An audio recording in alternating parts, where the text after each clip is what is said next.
Hi hello നമസ്കാരം. സജീന വ്ളോഗ്സിലെ പുതിയൊരു വീഡിയോയിലേക്ക് എല്ലാവർക്കും സ്വാഗതം. അപ്പോൾ അതുപോലെ തന്നെ എൻ്റെ ഈ വീഡിയോയും ഈ ചാനലും ആദ്യമായിട്ടാണ് കാണുന്നതെങ്കിൽ ഈ ചാനൽ ഒന്ന് സബ്സ്ക്രൈബ് ചെയ്തേക്കുക. അതല്ല ഫേസ്ബുക്ക് പേജിലാണ് കാണുന്നതെങ്കിൽ ആ പേജ് ഒന്ന് ഫോളോ ചെയ്തേക്കുക. ഈ വീഡിയോ ഇഷ്ടപ്പെട്ട ലൈക്കും കമൻറ്റും ഷെയറും ചെയ്യാൻ മറക്കരുത്. ഓക്കെ. അപ്പോൾ ഇന്ന് ഞാൻ വന്നിരിക്കുന്നത് എല്ലാവരും അറിഞ്ഞു കാണുമല്ലോ, എനിക്കെതിരെ നോബിൾ ഫിലിപ്സ് ബിഷപ്പ് രേണുസുതിക്ക് വസ്തു കൊടുത്ത ആൾ എൻ്റെ പേർക്ക് ഒരു പരാതി കൊടുത്തിട്ടുണ്ടായിരുന്നു തൃക്കൊടുത്താനം പോലീസ് സ്റ്റേഷനിൽ. അപ്പോൾ അതിൻ്റെ ഒരു ന്യൂസ് 24/7 വന്നിട്ടുണ്ടായിരുന്നു. അപ്പോൾ അതിനകത്ത് എൻ്റെ പേര് മെൻഷൻ ചെയ്യുന്നില്ല, എങ്കിലും ഞാനാണ് ബാധിക്കപ്പെട്ട ആൾ. എൻ്റെ പേർക്കാണ് കേസ് പോയിരിക്കുന്നത്. കാരണം ഞാനാണല്ലോ അത് കേസിന് പോയതും അതിൻ്റെ നോട്ടീസ് കൈപ്പറ്റിയതും. അപ്പോൾ എനിക്ക് ഔപചാരികമായിട്ട് കുറേ കാര്യങ്ങൾ എനിക്ക് പറയാനുണ്ട്. എനിക്ക് പറയാനുള്ളത് നമ്മുടെ ശ്രീകണ്ഠൻ സാറിനോടാണ്. അപ്പോൾ ആദ്യം എന്തായാലും നമുക്ക് അദ്ദേഹത്തിൻ്റെ ന്യൂസ് നമുക്കൊന്ന് കേട്ടു നോക്കാം, അതിനുശേഷം ബാക്കി. ഓക്കെ. ആലോചിച്ചിട്ടുണ്ട്. ഈ സൈബർ ആക്രമണം നടത്തി ഈ നാട്ടിൽ നല്ല കാര്യങ്ങളൊക്കെ ചെയ്യാൻ ശ്രമിക്കുന്ന ആളുകളുടെ മനസ്സ് മടുപ്പിച്ച് അവർ പിന്മാറ്റുന്ന ഒരുപാട് പുഴുക്കുത്തുകൾ ഇപ്പം സമൂഹ മാധ്യമങ്ങളിലുണ്ട്. യഥാർത്ഥത്തിൽ ഒരു സഹായവും ആർക്കും ചെയ്യാൻ കഴിയാത്ത ചില ആളുകളാണ് ഈ സ്വതന്ത്രന്മാർ എന്ന പരിവേഷമാണ് ഈ സമൂഹ മാധ്യമങ്ങളിൽ പ്രത്യക്ഷപ്പെടുന്നത്. ഇവരെ കൊണ്ടൊക്കെ ഈ നാടിന് എന്തെങ്കിലും ഗുണമുണ്ടോ എന്ന് പോലും നമ്മൾ ആലോചിച്ച് പോകും. ഏറ്റവും അവസാനം സമൂഹ മാധ്യമങ്ങളിൽ കൂടെ അധിക്ഷേപിക്കപ്പെടുന്ന ഒരു ആംഗ്ലിക്കൻ ബിഷപ്പ് ഇപ്പോൾ പരാതിയുമായിട്ട് പോലീസിനെ സമീപിച്ചിരിക്കുകയാണ്. അദ്ദേഹത്തിനെ അറ്റാക്ക് ചെയ്യണം. അദ്ദേഹം നിങ്ങൾക്ക് ഓർമ്മയുണ്ടാകും, ഈ ആംഗ്ലിക്കൻ സഭാ ബിഷപ്പായ നോബിൾ ഫിലിപ്പ് അമ്പലവേലിൽ അദ്ദേഹം ആണ് ഈ കൊല്ലം സുധിക്ക് വീട് നിർമ്മിച്ച് നൽകാൻ തീരുമാനിച്ചപ്പോൾ അവർക്ക് വളരെ പറയുമ്പോൾ ആ സമയം തന്നെ അടുത്ത നിമിഷം തന്നെ അദ്ദേഹം കുറച്ച് സ്ഥലം ഭൂമി വിട്ടു തന്നു. എനിക്ക് വലിയ ബഹുമാനം തോന്നിയ ഒരു ബിഷപ്പാണ് ഈ ബിഷപ്പ് നോബിൾ ഫിലിപ്പ് അമ്പലവേലി. അദ്ദേഹത്തിന് ഇപ്പം സമൂഹ മാധ്യമങ്ങളിൽ വല്ലാത്ത അധിക്ഷേപം അദ്ദേഹത്തിന് നേരെ വരികയാണ്. അദ്ദേഹം ഒരു പരാതി പോലീസിന് കൊടുത്ത് പോലീസ് ഇപ്പോൾ കേസ് രജിസ്റ്റർ ചെയ്തിട്ടുണ്ട്. ഇങ്ങനെയുള്ള കാര്യങ്ങളിൽ നിന്ന് ദയവ് ചെയ്ത്, എന്ന് വെച്ചാൽ ഉപകാരം ചെയ്യാൻ ഈ സമൂഹത്തിൽ നിങ്ങൾ കഴിഞ്ഞില്ലെങ്കിലും ദയവ് ചെയ്ത് ഉപദ്രവിക്കരുത്. ആളുകളെ ഇങ്ങനെ ഉപദ്രവിക്കുമ്പോൾ അവരുടെ ബയോഡേറ്റ് എങ്കിലും നിങ്ങൾ പഠിക്കണം. ഇവരാരാണ്, ഇവരെന്താണ് ചെയ്തുകൊണ്ടിരിക്കുന്നത് എന്നുള്ളത്.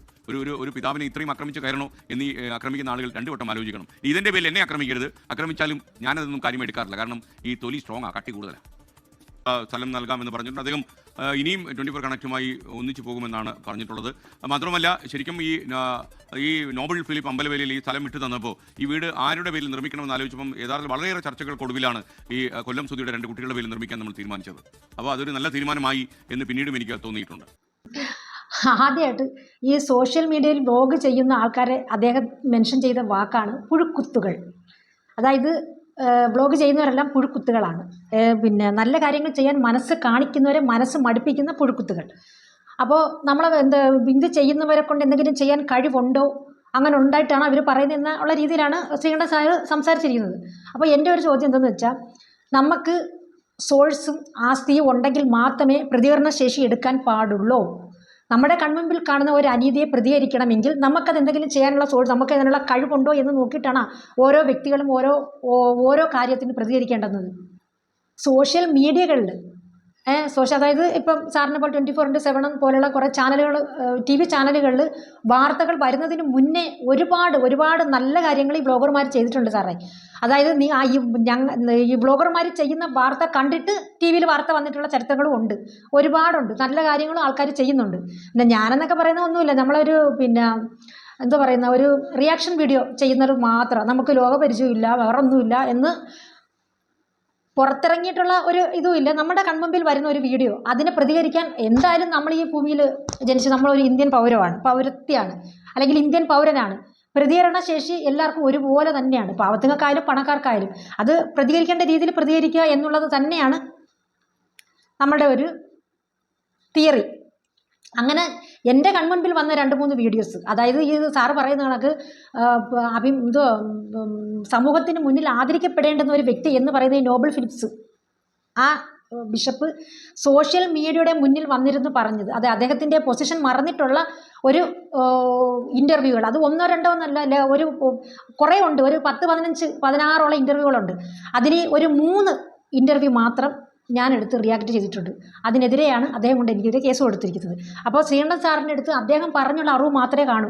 കാരണം എന്നെ ഇങ്ങനെ ആക്ഷേപിക്കുന്നു, അപമാനിക്കുന്നു. ഞാൻ മാത്രമല്ല കേട്ടോ, ഒരുപാട് ആൾക്കാർ, ഒരുപാട് ബ്ലോഗർമാർ ഈ ബിഷപ്പിനെതിരെ അദ്ദേഹം കൊടുത്തിട്ടുള്ള ഇൻ്റർവ്യൂ മെൻഷൻ ചെയ്ത് ഒരുപാട് പേര് വീഡിയോ ഇട്ടിട്ടുണ്ട്. അതൊന്നും അദ്ദേഹത്തിൻ്റെ കണ്ണിൽ പെട്ടില്ല, ഞാൻ ചെയ്തു മാത്രമേ കണ്ടുള്ളൂ. That's all. ആരെങ്കിലും ഒരാൾ വേണമല്ലോ. അപ്പോൾ എൻ്റെ പേർക്ക് കേസ് കൊടുത്താൽ എനിക്ക് ഒരു വിരോധവും ഇല്ല. ഇപ്പോഴും ഞാൻ അടിയുറച്ച് വിശ്വസിക്കുന്നു ഞാൻ പറഞ്ഞതിനകത്ത് ഒരു തെറ്റും ഇല്ല എന്നുള്ളത്. രണ്ടാമത്തെ കാര്യം, ഇപ്പം അദ്ദേഹം പറഞ്ഞ അറിവ് മാത്രമേ സാറിനുള്ളൂ. സാറ് മാത്രമല്ല നിങ്ങൾ തമ്മിലുള്ളൊരു കണക്ഷൻ എന്താണെന്ന് വെച്ചാൽ സാർ പറഞ്ഞ കണക്ക് ആസ്തിയുണ്ട് ബിഷപ്പിന്. അപ്പോൾ ഇനിയും നിങ്ങളോടൊപ്പം ഒത്തുചേർന്ന് കൈകോർത്ത് പാവത്തുങ്ങളെ സഹായിക്കുന്ന ഒരു രീതിയിൽ അദ്ദേഹം നിങ്ങളോടൊപ്പം ഉള്ളത് കൊണ്ട് അദ്ദേഹത്തിന് പിണക്കാൻ പറ്റില്ല. കാരണം ഞങ്ങളെപ്പോലുള്ളവർക്ക് സാറ് പറഞ്ഞ കണക്ക് സമൂഹത്തിന് കൊടുക്കാൻ വേണ്ടിയിട്ട് ഒന്നുമില്ല നമ്മളെ കയ്യിൽ. അപ്പോൾ പിന്നെ നമ്മൾ അത്രയ്ക്ക് വാല്യൂ കൊടുക്കേണ്ട ആവശ്യമില്ല. ഓക്കെ. പക്ഷേ എന്നിട്ടും എൻ്റെ ആ ഒരു വീഡിയോയ്ക്ക് അദ്ദേഹം പതറിപ്പോവുകയും കൊണ്ട് കേസ് കൊടുക്കുകയും ചെയ്യുമ്പോൾ എൻ്റെ ഭാഗത്ത് ചെറിയ സത്യമുള്ളതുകൊണ്ടാണ് എന്ന് മനസ്സിലാക്കിക്കൂടെ. പിന്നെ ആ ബിഷപ്പ് പറഞ്ഞിട്ടുള്ള അറിവ് മാത്രമേ സാറിനുള്ളൂ. സാറ് അതുകൊണ്ടായിരിക്കും സാർ ആ വീഡിയോ ആ ഒരു അദ്ദേഹത്തിനെ പുകഴ്ത്തിക്കൊണ്ട് മറ്റുള്ളവരെ പുഴുക്കുത്തുകളാക്കിക്കൊണ്ട് സാറ് വാർത്തയിൽ പറഞ്ഞത്. ഒരാൾ ചുമ്മാ ഒരാളെ മെൻഷൻ ചെയ്ത് വീഡിയോ ഇടുകയോ അയാളെ അപമാനിക്കുകയോ ചെയ്യുമെന്ന് ചെയ്യില്ല എന്ന് ഈ ലോകത്തുള്ള എല്ലാവർക്കും അറിയാം. അപ്പോൾ അതിൻ്റെ റീസൺ എന്താണ് എന്നൊന്ന് അറിഞ്ഞിട്ടായിരുന്നു സാറത് പറഞ്ഞിരുന്നെങ്കിൽ കുറച്ചുകൂടി നന്നായിരുന്നേനെ. കാരണം സാറിന് അതിനുള്ള സമയമില്ല, ഇങ്ങനെ ലോക്കൽ ചാനലിൽ വരുന്ന വീഡിയോസ് ഒന്നും കാണാനുള്ള ആവശ്യവും സാറിനില്ല. പക്ഷേ അതാണ് ആ സോഷ്യൽ മീഡിയയിൽ വന്ന ലോക്കൽ വീഡിയോ ആണ് സാറേ ഇന്ന് ഈ ബിഷപ്പ് എന്ന് പറയുന്ന വ്യക്തി കേസ് കൊടുക്കാനുണ്ടായ റീസൺ. അപ്പം അത് അത്രത്തോളം അദ്ദേഹത്തിന് അത് കൊണ്ടിട്ടാണല്ലോ കൊണ്ടു ചെന്ന് കേസ് കൊടുത്തത്. അപ്പോൾ ഈ പുഴുക്കുത്തുകളെ കൊണ്ടും എന്തെങ്കിലുമൊക്കെ ചെയ്യാൻ പറ്റും, പറയാൻ പറ്റും എന്നുള്ളതാണ് അതിനുള്ള തെളിവ്. അതേപോലെ സാറ് പറഞ്ഞല്ലോ കൊല്ലം സ്തുതിക്ക് വസ്തു മേടിച്ച് വീട് വയ്ക്കുന്നതിനെ കുറിച്ച് ചിന്തിച്ചപ്പോൾ പറഞ്ഞ ഉടനെ ഈ അച്ഛൻ രണ്ടാമതൊന്നും ചിന്തിക്കാതെ അപ്പോൾ തന്നെ അതിനകത്തുനിന്ന് ഒരു 6-7 സെൻറ്റ് സ്ഥലം വീട് വയ്ക്കാൻ കൊടുത്ത് അതിൽ അഭിമാനം തോന്നുന്നു. ആ അഭിമാനം കേരളത്തിലുള്ള എല്ലാവർക്കും ഉണ്ട്. കാരണം അത് ഒരു അച്ഛൻ ചെയ്യുന്നത് ഒരു ചാരിറ്റബിൾ തന്നെയാണ്. അപ്പോൾ അത് കൊടുക്കുന്നത് അദ്ദേഹത്തിൻ്റെ കടമയാണ്. അദ്ദേഹം അതിന് വേണ്ടിയിട്ടാണ് ജീവിക്കുന്നത് എന്ന് പറഞ്ഞത് കൊണ്ടാണല്ലോ അത് കൊടുക്കുന്നത്. പക്ഷേ സാറിനോട് ഞാനൊരു ചോദ്യം ചോദിച്ചോട്ടെ.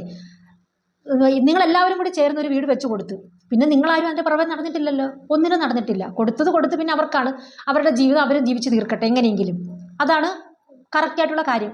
പക്ഷേ ഈ വസ്തു കൊടുത്തതിന് ശേഷം അന്ന് തൊട്ട് ഇന്ന് ഈ നിമിഷം വരെയും സോഷ്യൽ മീഡിയയുടെ മുന്നിൽ വന്നിരുന്ന് അദ്ദേഹം പറയുന്ന വാക്കുകളും പ്രവൃത്തികളും ചേഷ്ടകളും താങ്കളുടെ ശ്രദ്ധയിൽപ്പെട്ടിട്ടുണ്ടോ? ഏതെങ്കിലും ഒരു വീഡിയോ താങ്കൾ കണ്ടിട്ടുണ്ടോ? ഇല്ല. അങ്ങനെ കണ്ടിട്ടുണ്ടെങ്കിൽ അദ്ദേഹത്തിന് പറഞ്ഞ് മനസ്സിലാക്കാൻ ശ്രമിച്ചേനെ. താങ്കളൊരു പുരോഹിതനാണ്, ഒരു സോഷ്യൽ മീഡിയയുടെ അതും ഈ പറഞ്ഞ കണക്ക് പുഴുക്കുത്തുകളാണ് വന്ന് ഇൻ്റർവ്യൂ എടുക്കുന്നത്. സാറ് പറഞ്ഞില്ലേ ഈ വ്ളോഗർമാരായാലും സോഷ്യൽ മീഡിയയിലുള്ള അവരൊക്കെ പുഴുക്കുത്തുകളാണ്, അവരാണ് ഇൻ്റർവ്യൂ എടുക്കുന്നത്. ആ പുഴുക്കുത്തുകൾ എടുത്ത ഇൻ്റർവ്യൂ വന്ന് വൈറലായ വീഡിയോകളാണ് സാറേ ഞങ്ങളെപ്പോലുള്ള പാവം പുഴുക്കുത്തുകൾ എടുത്ത് റിയാക്ഷൻ വീഡിയോ ചെയ്യുന്നത്. അപ്പോൾ നമ്മൾ ആ കാറ്റഗറിയിലാണ് ഉൾപ്പെടുത്തിയിരുന്നെങ്കിൽ സാർ പിന്നെ അച്ഛൻ പേടിക്കേണ്ട കാര്യമില്ലല്ലോ. എന്തിനു വയസ്സ് കൊടുക്കുന്നു, അവരവിടെ കിടന്ന് കുറയ്ക്കട്ടെ എന്ന് വിചാരിച്ചാൽ പോരെ. അല്ല, അപ്പം നമ്മൾ പറയുന്നതിനകത്തും സത്യങ്ങളുണ്ട് എന്ന് മനസ്സിലാക്കിയത് കൊണ്ട് നമ്മളെ വായടപ്പിക്കുക എന്ന ലക്ഷ്യത്തോടു കൂടിയാണ് ഈ കേസ് കൊടുത്തതെന്ന് ഞാൻ പറയും. ഈ വസ്തു കൊടുത്തു എന്നും പറഞ്ഞുകൊണ്ട് ഈ അവരുടെ മരണം വരെ അവരെ ടോർച്ചർ ചെയ്യുക എന്നതാണോ ആ ഒരു ദാനം കൊണ്ട് ഉദ്ദേശിക്കുന്നത്? ഏതെങ്കിലും ഒരു വീഡിയോ അത് സാറൊന്ന് കാണാനിടയാവണമെന്ന് ഞാൻ പ്രാർത്ഥിക്കുന്നു. ഞാൻ ഇതിനകത്ത് മെൻഷൻ ചെയ്ത് അതൊരു 3 ഇൻ്റർവ്യൂ ബിഷപ്പ് കൊടുത്ത ഇൻ്റർവ്യൂവിനെ കുറച്ച് ഭാഗങ്ങൾ കട്ട് ചെയ്ത് ഞാൻ ഈ വീഡിയോയുടെ എന്തായാലും ഇടും. കാരണം ഇതിപ്പോൾ അറിയാത്തവർ അറിയണം എന്തിനാണ് എനിക്കെതിരെ ഒരു കേസ് വന്നത്, ഞാൻ എന്ത് പറഞ്ഞിട്ടാണ് എന്ന് അറിയണം. കാരണം ഇതിപ്പോൾ സാറ് അറിയാതെയാണ് സാറ് സംസാരിക്കുന്നത്. ബാക്കിയുള്ളവരെ മോശമായ രീതിയിൽ ഈ ബ്ലോഗർമാർ പുഴുക്കുത്തണമെന്നുള്ള രീതിയിലൊക്കെ സാറ് സംസാരിച്ചിട്ടുള്ളത്. അതുകൊണ്ട് പറയുന്നത് അതിൽ നമ്മളും നോക്കും സാറേ. ചുമ്മാ അങ്ങനെ വ്യൂ കിട്ടാൻ വേണ്ടി ഒരാളെ കണ്ടന്റ് ആക്കി കിട്ടാൻ ചുമ്മാ ചെയ്യത്തില്ല. പ്രത്യേകിച്ചും ഇങ്ങനെ ഇപ്പോൾ ഈ ബിഷപ്പ് എന്ന് പറഞ്ഞ് ആൾക്കാർക്ക് സേവനം ചെയ്യുന്ന ഒരു വ്യക്തിയെ കുറിച്ച് ഇങ്ങനെ വരുമ്പോൾ അതിൻ്റെ പിന്നിൽ എന്താണ് എന്ന് ഒരു സംഭവത്തിന് 2 വശങ്ങളുണ്ട്. ആ 2 വശങ്ങളും കേൾക്കുകയും മനസ്സിലാക്കുകയും ചെയ്തിട്ട് സാർ പറഞ്ഞിരുന്നെങ്കിൽ അതിന് വലിയൊരു ഹൈപ്പ് ഉണ്ടായി പോയേനെ. ചുമ്മാ അദ്ദേഹത്തിനെ അപമാനിക്കാൻ വേണ്ടി നമ്മളങ്ങ് ആരുമല്ല. സാറ് നേരത്തെ പറഞ്ഞുള്ള വെറും പുഴുക്കളാണ് സാറേ, നമ്മളൊക്കെ വെറും പുഴുക്കളാണ്. പക്ഷേ കാണുന്നത് നമ്മൾ പ്രതികരിച്ച് പോകും. അതിന് പ്രതികരിക്കണം, ഒരു ഇത് കണ്ടു കഴിഞ്ഞാൽ അത് പ്രതികരിക്കണമെങ്കിൽ കോടികളുടെ ആസ്തിയോ അല്ലെങ്കിൽ മറ്റുള്ളവർക്ക് എന്തെങ്കിലും ചെയ്യാനുള്ള സോഴ്സോ ഉണ്ടെങ്കിലേ പറ്റൂ എന്നുള്ള കാര്യം എനിക്കറിയില്ലായിരുന്നു. ആ ബിഷപ്പ്, ആ അച്ഛൻ സോഷ്യൽ മീഡിയയുടെ മുന്നിൽ എനിക്കത് എത്ര പറഞ്ഞാലും എനിക്ക് തൃപ്തിയാവില്ല. അത് ബഹുമാന്യനാവേണ്ടുന്ന ഒരു വ്യക്തിയാണ് അദ്ദേഹം ബഹുമാനിക്കേണ്ട വ്യക്തി തന്നെയാണ്. ഇപ്പം ഈ പറയുന്ന കാലത്ത് ഒരു മനുഷ്യർ ഇപ്പോൾ സാറ് പറഞ്ഞു ശരി ഒരു 50 രൂപ നമുക്കൊരാൾക്കെടുത്ത് കൊടുക്കാനുള്ള സോഴ്സ് നമുക്കില്ല, നമ്മളതിലില്ല. ആ ഒരു സ്ഥാനത്ത് ഇത്രയും വലിയൊരു സഹായം ചെയ്ത അച്ഛൻ എല്ലാവർക്കും ഈ പറയുന്ന എല്ലാവരും ചിന്തിക്കേണ്ടുന്ന ഒരു കാര്യമുണ്ട്. ഇപ്പം നമുക്കൊരു ദാനം കിട്ടിയ ദാനം വളരെ വലുതാണ്. ഈ 7 സെൻറ്റ് സ്ഥലം എന്നൊക്കെ പറയുന്നത് വളരെ വലിയൊരു സംഭവം തന്നെയാണ്. അത് കൊടുത്തു കഴിയും, അവിടെ ദാനം ചെയ്ത് കഴിയുമ്പോൾ അവിടെ തീർന്ന ദാനം കൊടുത്തവരുടെ കർമ്മം. അതുകൂടാതെ അത് കൊടുത്തതിന് ശേഷം അവരിങ്ങനെ ചെയ്യണം, അവിടെ ഇന്നരെ വരാവൂ, അവരിങ്ങനെ മറ്റേ ചെയ്യണം മറിച്ച് ചെയ്യണം എന്ന് പറഞ്ഞുകൊണ്ട് ആരെങ്കിലും അതൊരു വാർത്ത ഇന്ന് വരെ ഞങ്ങൾ കേട്ടിട്ടില്ല, കണ്ടിട്ടില്ല. അതുകൊണ്ടായിരിക്കണം ഇതിന് ഇത്ര പ്രതികരണം കിട്ടിയത്. എന്നിട്ട് സോഷ്യൽ മീഡിയ മുമ്പിൽ വന്നിരുന്നുകൊണ്ട് ഒരു വിധവയായ ഒരു സ്ത്രീ, അവർ എങ്ങനെയോ ജീവിച്ചോട്ടെ, അത് ആർക്കും ബാധകമല്ല, ആ ഒരു വിധവയായ ഒരു സ്ത്രീയെയും ആ കുടുംബത്തെയും ഈ ബിഷപ്പ് എന്ന് പറയുന്നത്, അതായത് ഈ ജനങ്ങൾ ആരാധിക്കേണ്ടുന്ന ഒരു പുരുഷൻ ഒരു സോഷ്യൽ മീഡിയയുടെ മുമ്പിൽ വന്നിരുന്ന് കാണിക്കേണ്ടുന്ന ചേഷ്ടകളും പറച്ചിലും പ്രവൃത്തിയും അല്ല ചെയ്തിട്ടുള്ളത്. അത് തെറ്റാണ് എന്ന് മാത്രമേ ഞാൻ ചൂണ്ടിക്കാണിച്ചിട്ടുള്ളൂ. സാർ ഒന്ന് കണ്ടു നോക്കി, ഏതെങ്കിലും ഒരു വീഡിയോ സാറൊന്ന് കണ്ടു നോക്കണം. ഇപ്പം അങ്ങനെ ഇപ്പം അടിമയായിട്ട് കിടക്കണം എന്നാണ് ഒരു ദാനം കൊടുത്തു കഴിഞ്ഞാൽ എന്ന് ഉദ്ദേശിക്കുന്നത്. അതുകൊണ്ട് അപ്പം സാറിന് ഇനിയും ബിഷപ്പ് അച്ഛനെ കൊണ്ട് ഒരുപാട് നേട്ടങ്ങളും ഗുണങ്ങളുണ്ട്. ഇങ്ങനെ നിങ്ങൾ കൂട്ടായ്മയായിട്ട് ആരെങ്കിലും എന്തെങ്കിലും സഹായം ചെയ്യുന്നുണ്ടെങ്കിൽ ഈ അച്ഛനെ കൊണ്ട് സഹായങ്ങളുണ്ട്. പക്ഷേ ഇങ്ങനൊരു സഹായമാണ് അച്ഛൻ ചെയ്തിട്ട് ഇങ്ങനെയാണ് നടക്കുന്നതെങ്കിൽ ഇപ്പോൾ ലോകം ഒരുപാട് ആൾക്കാർ അറിഞ്ഞു കഴിഞ്ഞു ഈ ഒരു സംഭവം, ഈ ദാനം കൊടുത്തതിന് ശേഷം ഇങ്ങനൊരു ടോർച്ചറിങ് ചെയ്യുന്നതായിട്ട്. അതിന് ആൾക്കാർ മുന്നിട്ട് വരുമോ എന്നുള്ളതും കൂടെ നമുക്ക് ആലോചിക്കേണ്ടിയിരിക്കുന്നത് സാറേ. പിന്നെ ഈ വസ്തുവും വീടും കൊടുക്കുന്ന സമയത്ത് ഞങ്ങൾ ഒരുപാട് പ്രാവശ്യം ആലോചിച്ചെന്ന് സാറ് പറഞ്ഞല്ലോ, കൊല്ലം സുധീരൻ്റെ മക്കളുടെ പേർക്ക് എഴുതി കൊടുക്കുന്നതാണ് പിന്നീട് നല്ലതെന്ന് തോന്നിയെന്ന്. അതങ്ങനെ തന്നെയാണ് വേണ്ടുന്നത്. മക്കളുണ്ടെങ്കിൽ മക്കൾക്ക് തന്നെയാണ് അവകാശം. അതിൽ സാർ ഒരുപാട് ആലോചിക്കേണ്ട ആവശ്യമില്ല. കാരണം ഇദ്ദേഹം സാറിൻ്റെ ചാനലിലായിരുന്നു അവസാന നിമിഷം വരെയും വർക്ക് ചെയ്തുകൊണ്ടിരുന്നത്. അപ്പം അത് ചെയ്യേണ്ടുന്ന കടമയും ആ ഒരിതും സാറിനുണ്ട്.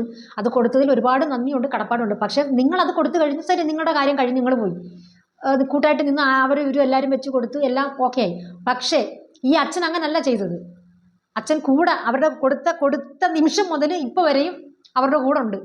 നെഗറ്റീവും പറഞ്ഞുകൊണ്ടുണ്ട്, പോസിറ്റീവും പറഞ്ഞുകൊണ്ടുണ്ട്. ഈ ഇടയ്ക്കാണ് അപ്പം എന്തെങ്കിലും തക്കതായ എന്ന് പറഞ്ഞാൽ അതിശക്തമായ എന്തെങ്കിലും റീസൺ ഉണ്ടായിട്ടായിരിക്കണമല്ലോ ഇത്രയും ഒരു ദാനം സ്വീകരിച്ച ഒരു വ്യക്തി ഇദ്ദേഹത്തിനെതിരെ നിൽക്കുന്നു എന്ന് പറയുമ്പോൾ അതിന് തക്കതായ ഒരു കാരണം ഇവരുടെ ലൈഫിൽ ഉണ്ടായിട്ടായിരിക്കണമല്ലോ. അതാരും ചിന്തിക്കുന്നില്ല. എന്താണ് ഇതിനൊരു റീസൺ എന്ന് ആരും ചിന്തിക്കുന്നില്ല. എന്നാൽ ഇവരെ കൊണ്ട് ഒരുപാട് അച്ഛൻ അനുഭവിക്കുന്നുണ്ട്, ഭയങ്കരമായിട്ട് ഇത് അവഗണിക്കുന്നുണ്ട്, അത് ചെയ്യുന്ന ഇത് ചെയ്യുന്നെന്ന് അച്ഛൻ പറയുന്നെങ്കിലും അതിന് യാതൊരുവിധ തെളിവും ഈ രേണുവിൻ്റെ ഫാദറിൻ്റെ പേർക്കോ തരാൻ അച്ഛനില്ല. അപ്പം ഇപ്പം ഒരു വെറും ഒരു അച്ഛൻ്റെ ഒരു ദാനവും ഞാൻ സ്വീകരിച്ചിട്ടില്ല. ഒന്നുമില്ലാത്ത വെറും ഒരു നിസ്സാരക്കാരി, ഒരു സാധാരണക്കാരിയെ എൻ്റെ പേർക്ക് അച്ഛൻ ഇങ്ങനെ കേസ് കൊടുക്കാമെങ്കിൽ എന്തുകൊണ്ട് അച്ഛൻ ഇത്രയും മാത്രം ബുദ്ധിച്ചിട്ടാണ്? അച്ഛൻ അത്രത്തോളം അച്ഛനും കിട്ടിയിട്ടായിരിക്കുമല്ലോ, അച്ഛന് വിഷമം ഉണ്ടായിട്ടായിരിക്കുമല്ലോ അവർക്കെതിരെ അച്ഛൻ ഇങ്ങനെ പ്രതികരിക്കുന്നത്. എന്തുകൊണ്ട് അവർക്കെതിരെ അച്ഛനൊരു കേസ് കൊടുക്കുന്നില്ല? ന്യായത്തിൻ്റെ ഭാഗത്ത് ചെയ്യച്ചോ, അച്ഛൻ എന്തുകൊണ്ട് കേസ് കൊടുക്കുന്നില്ല? അതാണ് ഞാൻ ചോദിക്കുന്നത്. ഇപ്പം ഞാൻ ഇവിടെ പറയാനുള്ള അല്ലായിരുന്നു ഇത്. എങ്കിലും ഇത് ശ്രീകണ്ഠൻ നായർ സാർ കാണുവാണെങ്കിൽ എനിക്ക് ഭയങ്കര സന്തോഷമാണ്. സാറ് ഒരു വീഡിയോ എങ്കിലും അച്ഛൻ ചെയ്തിട്ടുള്ള ഒരു വീഡിയോ എങ്കിലും ഒന്ന് കണ്ടു നോക്കി, വലിയ ഉപകാരം. അപ്പം പറഞ്ഞ് മനസ്സിലാക്കി കൊടുത്താൽ മതി. ഞാൻ അച്ഛനെ നെഗറ്റീവ് അല്ല പറഞ്ഞത്, പക്ഷേ ഞാൻ പോസിറ്റീവ് മാത്രമാണ് അച്ഛനെ പറഞ്ഞിട്ടുള്ളത്. കാരണം ഇങ്ങനെ ഒരു സമൂഹത്തിന്, ഒരു സോഷ്യൽ മീഡിയ മുമ്പിൽ വന്നിരുന്ന ഒരു സമൂഹത്തിനെ ബഹുമാനിക്കേണ്ട ഒരു വ്യക്തി ഇങ്ങനെ പറയുന്നത് തെറ്റാണ് എന്ന് മാത്രമേ ഞാൻ പറഞ്ഞിട്ടുള്ളൂ സാറേ. സാർ ആ വീഡിയോ ഒന്ന് കണ്ടു നോക്കിയാൽ മനസ്സിലായി. എന്തായാലും ആ ഭാഗങ്ങൾ ഞാൻ കുറച്ചിവിടെ ഞാൻ കൊടുക്കാം. സാർ അത് കാണുന്നെങ്കിൽ എൻ്റെ വലിയൊരു ഭാഗ്യം. ഓക്കെ, 100 ദിവസം രേണു സുധി ബിഗ് ബോസ് ഹൗസിൽ നിർത്തണം. അവരവിടെ നിർത്തി തേഞ്ഞൊട്ടി ഇങ്ങനെ പൊളിച്ചെടുക്കാൻ ദൈവം എന്നെ അവതരിപ്പിച്ചിറക്കിയതാണ് ഞാൻ വിശ്വസിക്കുന്നു. റിതപ്പൻ കൈവൊക്കെ ആ വീഡിയോ, രേണു സുധി ഉമ്മ കൊടുത്ത വീഡിയോ, ഇങ്ങനെ കൊടുത്ത് രേണു സുധി എവിടെ കൊണ്ടെത്തിച്ചു? ബിഗ് ബോസിനകത്തോട്ട് കയറി ചെന്നപ്പോൾ എന്തോ പറഞ്ഞു നിങ്ങൾ കണ്ടു കാണുമല്ലോ. സുധിയേട്ടാ ഞാൻ വന്നു, മുറ്റത്തോട്ട് പോയാൽ വീഡിയോ ഇടും, പേരക്കകത്ത് കയറിയ വീട്. റിതപ്പൻ മൂത്ര ഒഴിച്ചാൽ അത് വീഡിയോ, കൈവൊക്കെ ആ വീഡിയോ, രേണു സുധി ഉമ്മ കൊടുത്ത വീഡിയോ. മൊബൈൽ അങ്ങോട്ട് തുറന്നു കഴിഞ്ഞാൽ ഇതേ ഉള്ളൂ കാണാൻ. ധാരാളം പണം ഇങ്ങോട്ട് അയക്കാൻ തുടങ്ങി, ബേബി ഫുഡുകൾ അയക്കാൻ തുടങ്ങി, ടോയ്കൾ അയക്കാൻ തുടങ്ങി, ഇംഗ്ലണ്ടിൽ നിന്ന് പണം വരാൻ തുടങ്ങി, ഗൾഫ് രാജ്യങ്ങളിൽ നിന്ന് പണം വരാൻ തുടങ്ങി, നാട്ടിലെ കൂലിപ്പണി ചെയ്യുന്നവർ പണം അയക്കാൻ തുടങ്ങി. അങ്ങനെ ധാരാളം പണം ഇങ്ങനെ വന്ന് രേണു സുധിയേട്ടാ കൽപ്പന ചേച്ചിയെ കാണുന്നുണ്ടോ? ഞാൻ ഹോസ്റ്റലിൽ നിന്നിട്ടേ ഇല്ല ലാലേട്ട ഞാൻ ഹോസ്റ്റലിൽ നിന്നിട്ടില്ല, എന്റെ സങ്കട ഹോം സിക്നസ് വായിക്കുന്നു പറഞ്ഞു. എന്റെ ജോലി ഇതാന്നേ. അശോനെ ഓർത്ത കാര്യം, റിതപ്പനെ ഓർത്ത കാര്യം, തങ്കച്ചനെ ഓർത്ത കാര്യം നാടകം എന്ന് കാണിക്കുന്നു. ഞാൻ അത് കേട്ടിട്ട് തല ധരിച്ചിരിക്കാറ്. ഞാനൊരു സദ്യ ഉണ്ടെന്നുണ്ടോ, ഒരു പായസം കുടിക്കുന്നുണ്ടോ, എന്റെ കുഞ്ഞുങ്ങൾ ഉൾപ്പെടുന്നുണ്ടോ, ആരെങ്കിലും തിരക്കുന്നു? ദൈവത്തിന്റെ ശാപം ആ തലമുറകളുടെ മേൽ വരും എന്ന് എന്നെ കൊലം ചെയ്യുവാൻ വേണ്ടി ഇവിടെ 2-3 പ്രാവശ്യം വണ്ടിയിൽ ഇവിടെ ആള് വന്നു, രാത്രിയും പകലുമായിട്ട്. ബിഗ് ബോസിൽ പോയതിനു ശേഷമാണ് ഉണ്ടായിരിക്കുന്നത്. എന്റെ ജീവൻ എന്തെങ്കിലും സംഭവിച്ചാൽ അതിന് പൂർണ്ണ ഉത്തരവാദിത്വം രേണു സുധിയും തങ്കച്ചനുമാണ്. സാറിന് എപ്പോഴെങ്കിലും സമയം കിട്ടുമ്പോൾ ഒന്നും വേണ്ട, യൂട്യൂബ് ചാനലിൽ ബിഷപ്പ് എന്ന് അടിച്ചു കൊടുക്കുമ്പോൾ തന്നെ അച്ഛൻ കൊടുത്തുള്ള ഇന്റർവ്യൂകളെല്ലാം വരും. സാർ ഒരെണ്ണമെങ്കിലും ഒന്ന് കണ്ടു നോക്കുന്നത് വളരെ നല്ലതായിരിക്കും. അപ്പോൾ എന്തായാലും എൻ്റെ ഈ വീഡിയോ ഇഷ്ടപ്പെട്ടെങ്കിൽ ലൈക്കും കമൻറ്റും ഷെയറും ചെയ്യാൻ മറക്കരുത്. നിങ്ങളുടെ എന്ത് അഭിപ്രായം ഉണ്ടെങ്കിൽ കമൻറ്റുകളായിട്ട് ഇതിൽ രേഖപ്പെടുത്തണം. ഓക്കെ, എന്തായാലും അടുത്ത ഒരു വീഡിയോ ആയിട്ട് കാണുന്നവരേക്കും താങ്ക് യു.